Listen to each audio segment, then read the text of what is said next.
Welcome to Sabastia, the city of August, home of the tomb of John the Baptist, and one of Palestine's most hidden treasures. History and traditions are everywhere in Sabastia. The inhabitants of what is now a typical Palestinian village are the proud inheritors of a glorious past spanning 5 millennia of history.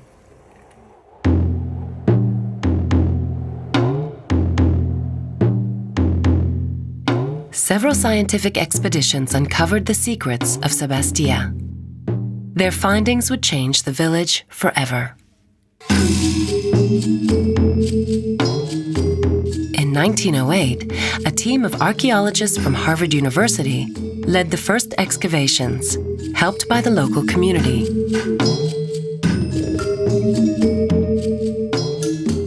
The oldest remains they found date back to the Bronze Age.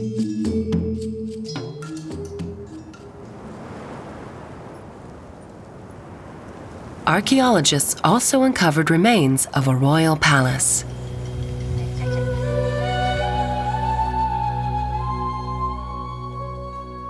The stone masonry was typical from the Phoenician building techniques during the Iron Age. Among the remains of the palace, the Harvard expedition found an ivory collection, mixing Phoenician and Pharaonic styles, along with inscriptions on pottery fragments, referring to goods such as wine and oil, probably sent to the city as taxes. All these elements indicate that it was an important seat of power at that time.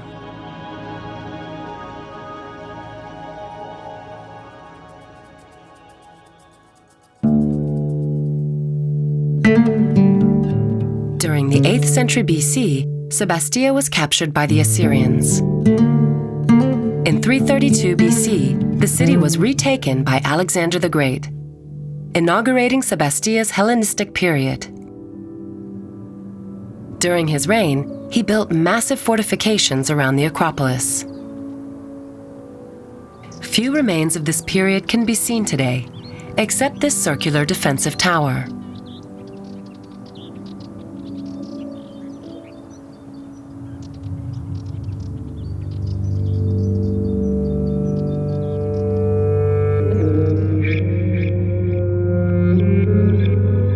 The city really reached its greatest glory and prosperity under the Roman Empire, when Sabastia became Sabastia. In 30 BC, the Emperor Augustus awarded the city to Herod the Great, who named it Sebast, which means Augusta in Greek, in honor of the emperor. Herod the Great carried out an ambitious building program. He built a 4-kilometer-long city wall surrounded by towers. Only one gate was found in the southwestern part of the city.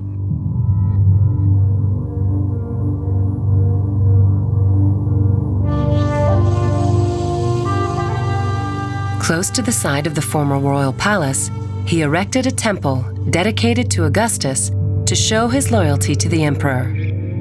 The temple used to stand at the top of the stairs.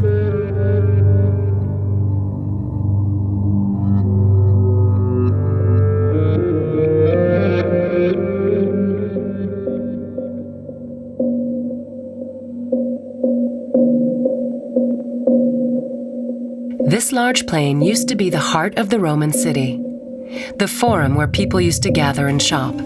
It was surrounded by colonnades on all sides. At the end of the 2nd century, a basilica was added to the west end of the forum. The building served as a tribunal. The fact that some columns are still standing is quite exceptional. It is a demonstration of how advanced the Roman anti-seismic engineering was.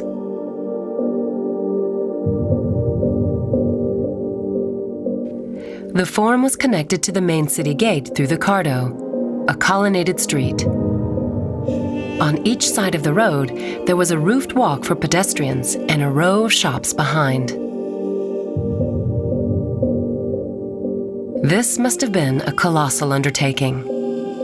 It included at least 600 columns and was about 1 kilometer long.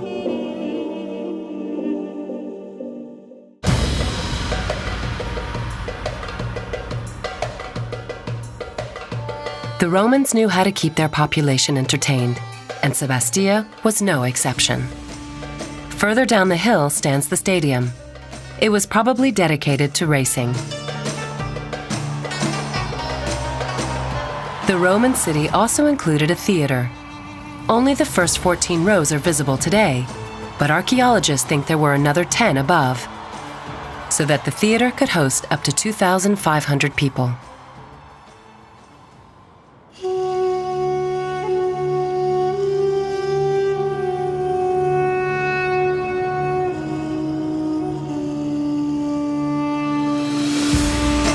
Numerous Hellenistic and Roman tombs were found in Sabastia.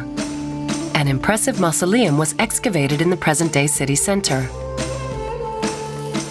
Bodies were buried in coffins decorated with animal figures. The most intact one is now exhibited in the city's archaeological museum.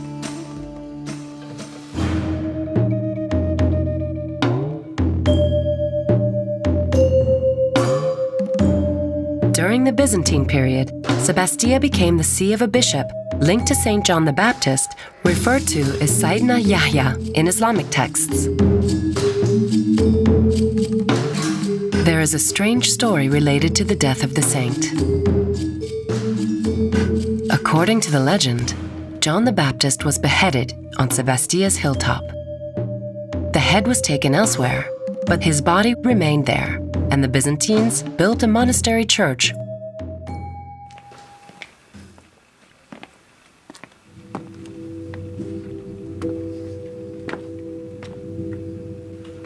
Sabastia is now a Muslim village, but there is still one Christian family living here, keeping the tradition alive.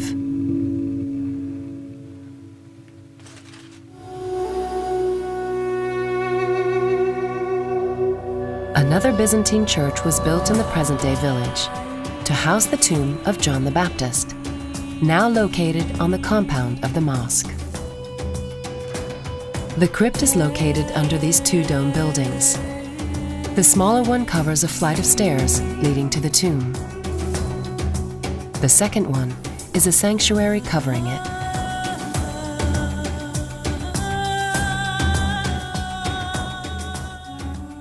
The compound is a speaking example of how the sacred sites were built, destroyed, and rebuilt throughout the ages. The Byzantine church was damaged. When the Crusaders came, they built a cathedral on the remains. It was then destroyed and rehabilitated into a Mamluk, and later an Ottoman mosque dedicated to the same saint, John the Baptist, or the prophet Yahya in the Islamic tradition.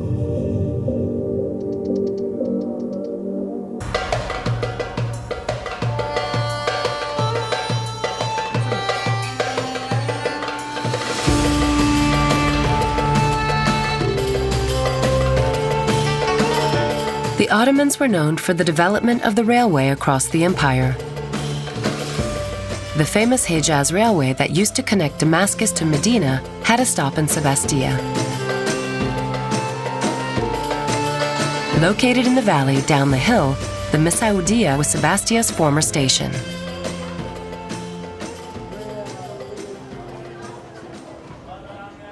With its narrow streets, stone houses, and domed roofs, the city center is a prime example of traditional Palestinian architecture from the late Ottoman period.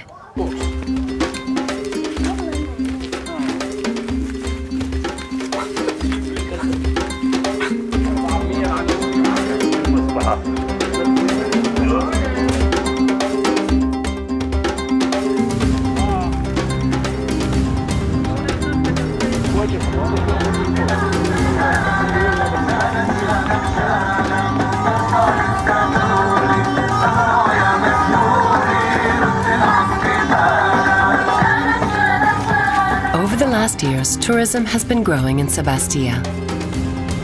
Hiking trails have been marked in the surroundings, and Sabastia is a highlight of the Masar Ibrahim, a long-distance cultural trail across West Bank.